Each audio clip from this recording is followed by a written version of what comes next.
장수하는 마을에 가면은 어떤 말이 있냐면 이런 말이 있어요. 미국에서 생활습관의학이라는 게 나왔어요. 하버드대에서 이제 나온 건데, 맨 처음에 이제 생활습관의학을 만들었던 분 중에 디노니시란 분이 있어요. 클린턴 대통령의 주치의였어요. 그래서 클린턴 대통령이 2010년까지 심장 수술을 3번을 했거든요. 클린턴한테 이제 요 디노니시 요법을 권하게 되고, 지금까지 2010년 이후로는 심장에 무리가 없죠.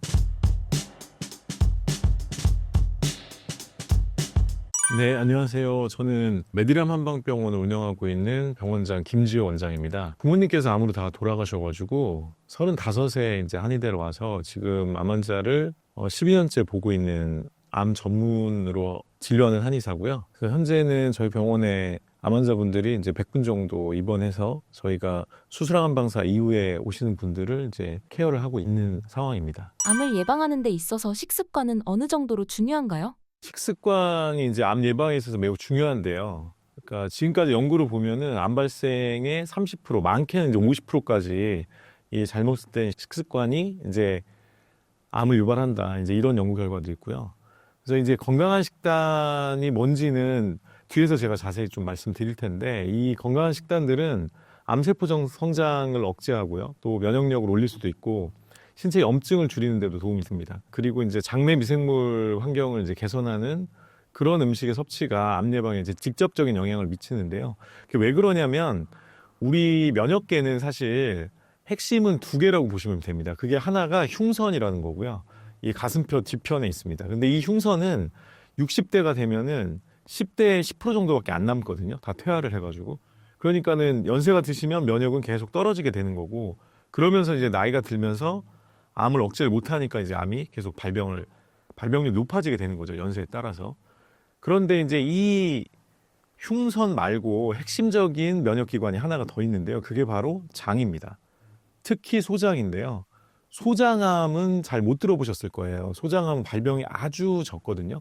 다른 뭐 대장암은 많이 들어보셨을 텐데, 왜 소장암이 적냐면 우리 소장에 면역계 70%가 몰려 있어요. 그래서 사실은 암이 생길 수가 없는 거죠. 젊은 친구들이 암이 잘 없는 이유랑 비슷해요. 우리가 먹는 음식에 따라서 이 소장의 면역력이 조절이 되기 때문에, 그래서 음식이 상당히 이제 암 발병과 이제 직결돼 있는 거죠. 그렇다면 항암 음식이란 게 따로 존재하나요? 네, 그 항암 음식은 암세포의 성장을 억제하거나 또는 전이를 방지하고 이제 면역력을 높이는 데 기여하는 음식을 말하는데요. 이런 식품의 특징은 첫 번째로는 항산화 물질이 이제 풍부한 거죠. 그래서 활성산소로 인해서 이제 세포가 파괴되는 거를 막는 그런 역할을 하는 거고, 뭐 비타민 C나 뭐 셀레늄이나 이런 것들이 영향을 주는 거고요. 두 번째는 이제 염증을 줄이고 세포 손상을 막는 성분, 뭐 그런 것들이 이제 포함되어 있고요. 그 다음에 세 번째로는 저당 성분, 암이 좋아하는 게 이제 당이잖아요. 그래서 저당 물질이 이제 많은 거. 그 다음에 섬유질이 굉장히 중요하죠. 그러니까 현대인들이 암이 발병하는 거하고도 이 저섬유 음식을 먹는 거하고도 관련이 있거든요. 섬유질을 많이 안 먹기 때문에 아까 말씀드린 장에 이제 면역력이 약해지게 되는 거죠. 그 다음에 네 번째는 지금 우리가 가공식품을 굉장히 많이 먹잖아요. 그러니까 사실은 오래 사는, 장수하는 마을에 가면은 어떤 말이 있냐면 farm to kitchen 이런 말이 있어요. 농장에서 바로 식탁으로 온다는 거죠. 그러니까 중간에 가공을 거치지 않는 음식들을 먹어야지 된다는 거고요. 그래서 우리는 현재는 뭐 편의점에 간다든지 이러면 초가공 식품들이 굉장히 많잖아요. 여러 번의 가공을 거쳐서 실제로 이제 그런 식품들은 뭐 이를테면 멸균돼 있기 때문에 우리 장내세균에 도움을 주는 그런 물질들이 거의 없다고 봐야죠. 그래서 식품으로서 이제 그런 가공이 많은 초가공 식품들은 좀 문제가 있고, 그래서 자연 음식들이 훨씬 이제 항암에 도움이 된다, 이렇게 볼 수 있겠죠. 그래서 다시 정리하면 항산화 물질이 많은 식품, 그 다음에 염증을 줄이고 세포 송산을 막는 그런 성분이 있는 거, 그 다음에 저당 고섬유질 식품, 그 다음에 자연적인 식품, 이런 것들을 우리가 항암 음식이라고 따로 말씀을 드릴 수가 있겠죠. 원장님께서 추천하시는 항암 음식을 소개해 주신다면요? 우리가 기본적으로는 과일과 채소를 얘기를 많이 하잖아요. 건강에 좋다고 하는데, 이제 그 중에서는 당이 너무 높은 것들은 사실은 이제 암이 좀 걱정되는 분들은 좀 줄이셔야 하고요. 그래서 과일 중에서는 저당 과일, 뭐 베리루라든지 뭐 레몬이라든지 라임이라든지 이런 것들이 이제 좋겠고, 그다음에 단백질로 우리가 동물성 단백질을 먹어야 이제 힘이 세지고 면역력 올라간다 이렇게 생각을 하지만 동물성 단백질들은 좀 문제가 있는 것들이 있어요. 그래서 그건 뒤에서 제가 말씀을 드릴 텐데 그래서 동물성 중에서는 그래도 생선류 중에서는 흰살 생선을 권합니다. 이 대구나 명태 이런 것들이 좀 중금속이 적고 단백질이 풍부한 이제 흰살 생선이 되겠고요. 세 번째로는 이제 잡곡이나 통곡물들이 되겠는데요.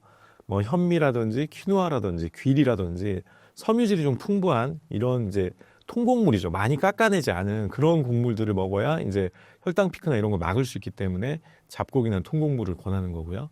네 번째로는 이제 견과류인데요.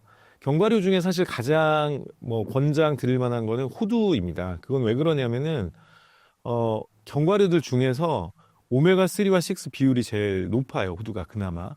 그다음에 뭐 아몬드라든지 브라질너트는 또 셀레늄이 있기 때문에 더 이제 권장을 하죠. 그 장수마을인 블루존 이제 백세상에 제일 많은 마을에 이제 시기의 공통점으로 견과류를 하루에 60g 정도 먹는다는 연구가 있어요. 그래서 일반인들이 생각하는 것보다는 굉장히 많이 먹는 거죠. 그다음에 이제 다섯 번째로는 버섯류입니다. 버섯류는 우리 면역을 올려주는, 그러니까 우리 면역계 중에서 암을 잡아먹는 면역이 NK세포, T세포가 있고 또 이제 우리 몸에 각 관문처럼 경비병처럼 이제 수지상세포나 이제 대식세포가 있는데 버섯류들은 주로 대식세포를 자극하는 베타글루칸이라는 물질이 있어요. 그래서 이제 뭐 차가버섯이라든지 상황버섯이라든지 이런 것들은 약용버섯들은 그 베타글루칸 양이 굉장히 많고요.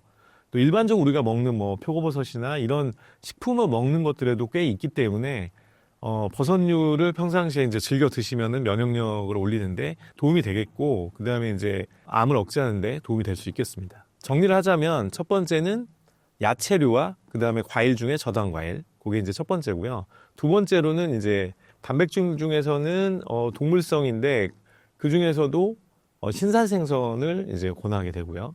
그다음에 세 번째는 잡곡이나 통곡물을 권하게 되고요. 네 번째는 견과류입니다.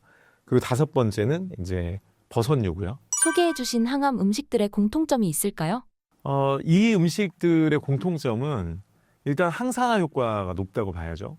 이제 우리가 활성산소가 많아지면, 그러니까 우리가 스트레스를 받는다든지 아니면 과도한 운동을 했다든지 그럴 때 이제 활성산소가 많이 몸에 생기는 거거든요. 과로를 하면 생기는 건데 그런 것들을 이제 막아주는 그런 효과를 내는 항산화 성분이 이제 많다고 볼 수 있고요. 암세포 성장을 억제하기도 하고요.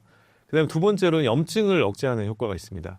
우리가 이제 뭐 뱃살이 안 좋다, 이 내장 지방이 안 좋다 이렇게 얘기하는 이유가 사실은 내장 지방에서 끊임없이 염증 반응이 일어나거든요. 그것 때문에 이제 염증이 높아지니까 그래서 사실 염증이 오래되면 이게 암을 악화시키는 요인이 되고요. 그래서 우리가 염증을 억제하는 이런 공통적인 성질을 갖고 있는 물질을 항암 음식이다 이렇게 얘기를 할 수 있는 거겠죠. 그다음에 세 번째는 면역력을 올리는 음식들인 거죠. 그러니까 아까 말씀드렸던 버섯류라든지 이런 것들은 직접적으로 이제 면역력을 자극하기도 하고 그다음에 장내세균을 훈련을 시켜서 이제 면역을 올리기도 하죠. 그다음에 이 또 하나의 공통점은 자연적이라는 거예요. 그러니까 아까 말씀드렸듯이 가공되지 않은 그냥 들에서 바로 나온 거, 농장에서 어떤 가공을 거치지 않고 바로 식탁으로 온 거, 이런 자연적인 성분들이 우리가 오랫동안 먹어왔기 때문에 우리 몸에 익숙한 거죠. 그래서 사실은 가공된 것들은 방부제라든지 우리한테 익숙하지 않은 물질이 많이 들어있기 때문에 면역을 떨어뜨리게 되거든요. 그래서 이제 자연적인 성분이라는 게 중요한 거고요. 그 다음에 이 음식들의 공통점의 또 하나는 이제 당분이 좀 낮고 섬유질이 높다는 거예요. 그래서 이게 이제 혈당도 낮출 수 있고 장내 환경을 이제 개선시킬 수가 있는 거겠죠. 그래서 다시 정리하자면 항산화 효과가 있는 거, 그다음에 염증을 억제시키는 것들, 면역력을 올리는 것들, 그다음에 자연적인 성분인 것들, 그다음에 저당분이면서 고섬유질인 것들, 이런 것들이 이제 항암 음식의 공통점이라고 할 수 있겠죠. 항암 음식을 먹는 것도 중요하지만 조리 방법도 신경 써야 한다고 들었습니다. 항암을 위한 조리 방법을 소개해 주신다면요? 우리가 음식을 조리를 하게 되면 열을 가하게 되기도 하고요. 또 뭐 기름이나 이런 걸 이용해서 하기도 하는데 그렇게 되면 이제 영양소가 파괴되거나 이런 문제가 생길 수가 있겠죠. 그리고 변성이 될 수도 있고 뭐 우리가 태운 음식은 안 좋다고 얘기하는 이유가 있겠죠. 그 태운 음식들은 발암물질들이 많이 생기니까요. 그래서 이런 것들을 고려해서 이제 영양소를 최대한 보존하고 항암 효과를 높이는 방향으로 이제 조리를 해야 되는데요. 첫 번째로 채소 같은 경우는 스팀이나 데침 방식으로 조리하는 게 좋죠. 이게 이제 고온 조리는 어떤 문제가 있냐면은 뭐 비타민이라든지 단백질을 변성을 시켜요. 우리가 사실은 40도에서 60도 사이에 단백질이 거의 다 파괴가 일어나거든요. 그래서 이제 40도 밑으로 이제 조리하는 거를 권장을 더 드리고, 그 다음에 물을 활용하면 100도 이상은 잘 안 올라가잖아요. 물이 이제 날아가니까. 근데 우리가 기름을 이용하거나 아니면 불에서 직접 굽는다든지 이러면은 200도, 300도 막 올라가거든요. 그래서 되도록이면 물을 이용해서 음식을 이제 조리하도록 이제 얘기를 제가 많이 드리고, 그래서 채소도 스팀이나 이제 데침 방식으로 조리하라고 말씀드리는 거고요. 생선도 마찬가지로 구이보다는 뭐 구이나 튀김보다는, 우리가 튀김들을 사실 너무 좋아하시는데 그 튀김은 기름이 굉장히 안 좋은 형태로 바뀌어서 혈관을 막기도 하고요. 우리 세포막이 기름으로 돼 있어요. 우리 몸이 물이기 때문에 세포막이 이제 기름으로 돼 있지 않으면 막 다 터지겠죠. 물에 녹아서. 그래서 이제 다 우리 세포막은 기름으로 돼 있는데, 이 기름을, 안 좋은 기름을 먹으면 세포 안으로 산소가 들어간다든지 영양소가 들어가는 걸 다 막아버려요. 그래서 이제 튀김이나 이런 것들은 구조가 다 바뀌기 때문에 굉장히 안 좋거든요. 그래서 생선도 튀김보다는, 또는 튀김이나 구이보다는 찜이나 뭐 스튜 이런 걸로 이제 활용하시는 게 좋겠고요. 그 다음에 이제 제가 기름이 안 좋다고 계속 좀 말씀을 드렸는데, 기름은 온도를 가하면 무조건 구조가 변성되게 돼 있거든요. 그래서 되도록이면 우리가 오메가3가 많은, 우리가 이제 오메가3가 중요한 이유는 세포막을 구성하는 게 오메가3, 6거든요. 근데 오메가3는 이중 구조가 되게 많아가지고 잘 움직여요. 근데 오메가6는 이중 구조가 많지 않고 구조가 좀 오메가3랑 달라가지고 되게 느리거든요. 그래서 사실은 포화지방도 마찬가지인데, 그런 것들은 이 세포막을 딱딱하게 만들어요.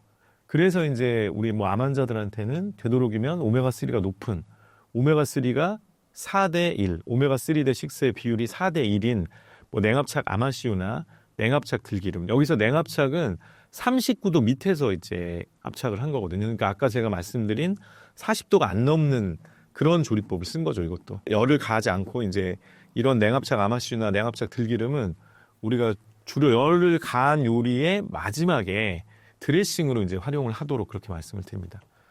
그 다음에 이제 곡물도 뭐 발화현미나, 우리가 이제 현미를 먹는다 그러면 발화현미나 낮은 온도에서 이제 천천히 조리할 거를 이제 말씀을 드리는 거고요. 버섯 같은 경우도 약한 불로. 그러니까 우리가 태우지 않는 요리가 좋은 요리거든요. 그러니까 음식이 뭐 그게 곡물이든 아니면 단백질이든 간에 색깔이 갈색으로 변하거나 또 갈색보다 더 진한 색으로 변해서 이제 검게 되거나 이러면 점점 발암물질이 많아진다고 보시면 돼요. 그래서 어떤 연구가 있었냐면은 미국에서 유방암 환자들을 대상으로 조사를 했었는데, 스테이크를 레어로 먹는 그룹하고 레어나 미디엄으로 먹는 그룹하고 웰돈으로, 이제 웰돈이 많이 익힌 거잖아요. 웰돈으로 익힌 그룹을 발암을 비교를 해봤더니 웰돈으로 익힌 걸 좋아하는 그룹은 3배 정도 유방암 확률이 높았어요. 발생 확률이. 그러니까는 이거를 많이 태우면 태울수록 발암물질이 많이 나왔다는 소리겠죠. 그래서 우리가 되도록이면은 열을 높이지 않는 거, 즉 그거는 물을 이용하면 되겠죠. 물을 이용해서 100도 이상 안 넘게 그렇게 하는 요리들, 그러니까 뭐 스팀 요리나 찜 요리나 뭐 스튜라든지 이런 것들을 주로 이제 활용하면 되는 거고, 여러분들 중에서는 이제 나는 물에 들어간 고기는 먹지 않는다, 이런 사람들도 있더라고요, 주변에 보면은. 근데 사실은 그래서 이제 뭐 불로 굽거나 뭐 튀김으로 이제 튀기거나 이런 걸 좋아한다는 소리인데, 사실은 건강에는 물에 들어간 고기가 훨씬 더 좋은 거겠죠. 고기를 먹는다 하더라도 물에 들어가서 우리가 끓이거나 하면은 나쁜 기름도 많이 빠지게 되고, 그다음에 온도도 그렇게 많이 높아지지 않기 때문에 튀기거나 구운 것보다는 훨씬 더 이제 좋은 상태가 되는 거겠죠. 그래서 전반적으로 다시 정리를 하자면, 우리가 열을 많이 높이지 않는 방법, 그게 이제 물을 활용한 방법들이에요. 그런 걸로 조리를 하는 게 암 환자들이 암을 예방하거나 암을 치료하는 환자들한테는 더 좋은 조리법이라고 할 수 있겠습니다. 암을 예방하기 위해 신년부터 지킬 수 있는 생활 습관을 소개해 주신다면요? 미국에서 최근에 어떤 의학이 나왔냐면은 생활 습관 의학이라는 게 나왔어요. 하버드대에서 이제 나온 건데, 우리가 이제 혈압이나 당뇨, 그리고 암도 마찬가지지만 이런 만성 질환들은 사실 혈압약을 먹는다고 혈압이 잡히는 건 아니잖아요. 혈압은 있는데 억지로 누르는 거잖아요. 그러니까 장기적으로 그걸 복용하면 문제가 생기죠, 우리 몸에. 당뇨약도 마찬가지죠. 당뇨 수치를 떨어뜨릴 수는 있지만 단기적으로 그걸 계속 복용하면은 나중에 이제 뭐 투석하시는 분도 생기고 막 이러잖아요. 그러니까 근본적인 치료는 아닌 거예요, 그런 것들이. 그래서 만성 질환에는 생활 습관을 바꿈으로써 예방을 할 수 있고 관리를 할 수 있다, 이렇게 주장하는 생활 습관 의학이 있는데요. 그 생활 습관 의학에 맨 처음에 이제 생활 습관 의학을 만들었던 분 중에 디노니시란 분이 있어요. 그래서 이 디노니시 생활요법이 아주 유명합니다. 그리고 암 환자들한테도 디노니시 생활요법을 3개월 정도 하면 우리 몸에 이제 건강 유전자의 스위치들이 막 켜지고요. 질병 유전자의 스위치들이 막 꺼져요. 그래서 이제 이 디노니시 요법이 굉장히 유명하거든요. 그래서 그걸 잠깐 소개를 하자면, 특히 이제 디노니시라는 분은 클린턴 대통령의 주치의였어요. 그래서 클린턴 대통령이 2010년까지 심장 수술을 3번을 했거든요. 그래서 이제 이 디노니시 그룹 쪽에서 당신이 이렇게 하면 안 된다. 그래서 클린턴이 고기를 너무너무 좋아했거든요. 그래서 이제 클린턴한테 이제 요 디노니시 요법을 권하게 되고, 지금까지 클린턴 대통령이 2010년 이후로는 심장에 무리가 없죠. 그래서 이제 디노니시 요법의 첫 번째는 뭐냐면은 음식이에요. 음식인데 주로 채식 위주고요. 그다음에 저지방 식단을 합니다. 그래서 이제 디노니시 식단에도 여러 가지가 있지만 기본적으로는 우리가 이제 고지방이나 그런 거를, 아니면 뭐 고기를 또 과도하게 먹는다든지 그런 건 좀 안 한다는 거죠. 그게 이제 첫 번째 음식에 대한 거고요. 두 번째로는 운동입니다. 이제 디노니시 요법에서 주장하는 거는 하루 30분 이상 천천히 걷기보다는 빨리 걷기를 주장을 하는 거죠. 이 중강도로 걸으면은 아무래도 우리 몸에서 면역을 자극을 하게 되거든요. 그래서 이제 천천히 걷는 것보다는 이제 그렇게 빨리 걷기 이런 걸 주장을 하는 거고요. 세 번째로는 이제 충분한 수면입니다. 그래서 매일 7, 8시간 숙면을 이제 하도록 하고, 숙면한 시간도 우리가 구석기 때부터 지금까지 사실은 해가 뜨면 일어나고 해가 지면 자는 생활을 해왔기 때문에 우리가 자야 되는 시간은 사실은 정해져 있어요. 그러니까 인공적인 빛이 나온 게 200년밖에 안 됐잖아요. 그러니까 그 이전 200년 전에는 태양에 다 의지를 했던 거고요. 그래서 되도록이면 밤 10시 정도에는 이제 잠을 자서 아침 6시에 일어나는 거를 보통은 권장을 합니다. 수면 관련해서는. 그 다음에 이제 스트레스 관리가 굉장히 중요한데요. 스트레스는 우리가 명상이라든지 요가라든지 심호흡이라든지 이런 걸 통해서 스트레스를 많이 풀어주는, 사실은 이 암 발병과 관련해서는 음식의 영향도 있지만 스트레스 영향이 굉장히 크거든요. 특히 여러분들이 조심하실 거는 단기적인 스트레스가 아니에요. 내가 바쁜 일이 있어가지고 마감을 해야 돼서 하루 밤을 새웠다, 그렇다고 암에 걸리는 게 아니에요. 그게 아니고 3개월 이상 집중적인 스트레스를 받으면은 혈관이 다 좁아지거든요. 그러면서 암 발병 확률이 극도로 높아져요. 그래서 우리가 조심해야 될 거는 단기 스트레스가 아니라 만성 스트레스입니다. 3개월 이상에. 그래서 제가 이제 3개월 이상 이렇게 스트레스를 받을 때는 반드시 직장에 휴가를 내거나 뭐 여행을 가거나 그렇게 이제 하시라고 권장을 드리고요. 그다음에 네 번째는 뭐 금연 및 금주는 뭐 당연한 거겠죠. 우리가 발암물질로부터 노출을 최소화해야 되니까요.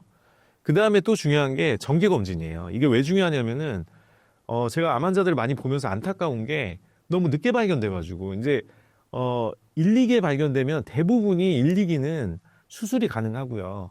90% 이상 5년 생존율이 나오는데 4기가 되면 생존율이 뚝 떨어집니다. 그래서 어떤 암들은 5%가 안 되는 암들도 있고요. 뭐 20% 정도 되는 암들도 있고. 그러니까 거의 90% 이상인 거에서 빨리 발견했으면 90% 이상 생존율을 가졌을 거를 늦게 발견해서 이제 정기 검진을 늦게 해서 그래서 늦게 발견되는 분들이 많거든요. 그러니까 올해는 몸이 좀 안 좋으신 분들은 반드시 검진을 좀 하시기를 권장드립니다. 암에 걸린 환자들이 필수적으로 챙겨야 하는 영양 성분이 있다면 무엇인가요?